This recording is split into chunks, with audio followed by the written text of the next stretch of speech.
কুষ্টিয়ায় ১ ডজনেরও বেশি ইট ভাটায় ব্যবহার হচ্ছে কৃষি ও পরিবেশের জন্য ক্ষতিকর টিনের তৈরি ব্যারেল চিমনি। পাশাপাশি ভাটাতেই করাত কল বসিয়ে দেদারসে পোড়ানো হচ্ছে কাঠ। নিষেধ অমান্য করে ইট তৈরিতে ব্যবহার হচ্ছে কৃষি জমির মাটি। মালিকদের দাবি প্রশাসনকে জানিয়েই কাজ করছে তারা, আর প্রশাসন বলছে অভিযানে গেলে পড়তে হয় বাধার মুখে। প্রকৃতির মাঝে দূষণের ভয়াবহ আয়োজন। বিস্তৃত ফসলের মাঠে বসানো হয়েছে ইটভাটা, মানা হচ্ছে না ন্যূনতম বিধিনিষেধ। কৃষি ও পরিবেশের জন্য মারাত্মক হুমকি টিনের তৈরি ব্যারেল চিমনির ব্যবহার বন্ধ হয়েছে এক যুগ আগে, অথচ কুষ্টিয়ার বিভিন্ন উপজেলায় প্রশাসনের চোখের সামনেই ইটভাটায় ব্যবহার হচ্ছে এসব ব্যারেল চিমনি। প্রতিদিন দেদারসে পোড়ানো হচ্ছে গাছ।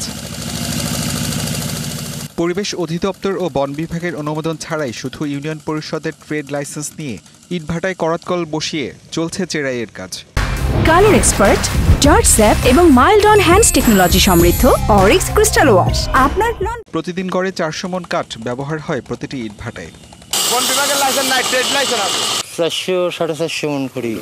এই নানান ধরনের ব্যাপারী আছে, তারা কিনে ওই গ্রামের থেকে কিনে কাটি নিয়ে আসি এখানে দিয়ে যায় ভাটায়। এটার অনুমোদন নেই, সরকার অনুমোদন করে ফিক্স চিমনি করবে। কাঠ নিয়ে আসে বাইরের পার্টি, পটুয়াখালী, তারপর সিলেট, ওই সমস্ত অঞ্চলে। পরিবেশ অধিদপ্তরের দাবি, যারা টিনের চিমনি ভাটা পরিচালনা করছে তাদের বিষয়ে ব্যবস্থা নেওয়া হচ্ছে।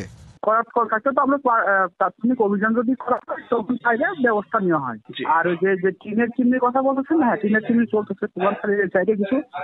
আমরা তো যে কিছুদিন আগে আপনার হচ্ছে যে চট সাজিয়ে দিয়েছিলাম মোবাইল কোড করতে, ওই আর কি ড্রাম চিমনির উপরে, ঠিক আছে। কুষ্টিয়ায় ইটভাটা 187টি, এর মধ্যে ডজন খানেকের বেশি ভাটায় ব্যবহার হচ্ছে অবৈধ ব্যারেল চিমনি। দ্রুত অবৈধ ভাটা অপসারণ সহ পরিবেশ রক্ষায় কৃষি জমির মাটি ও কাঠ পোড়ানো বন্ধের দাবি সচেতন নাগরিকদের।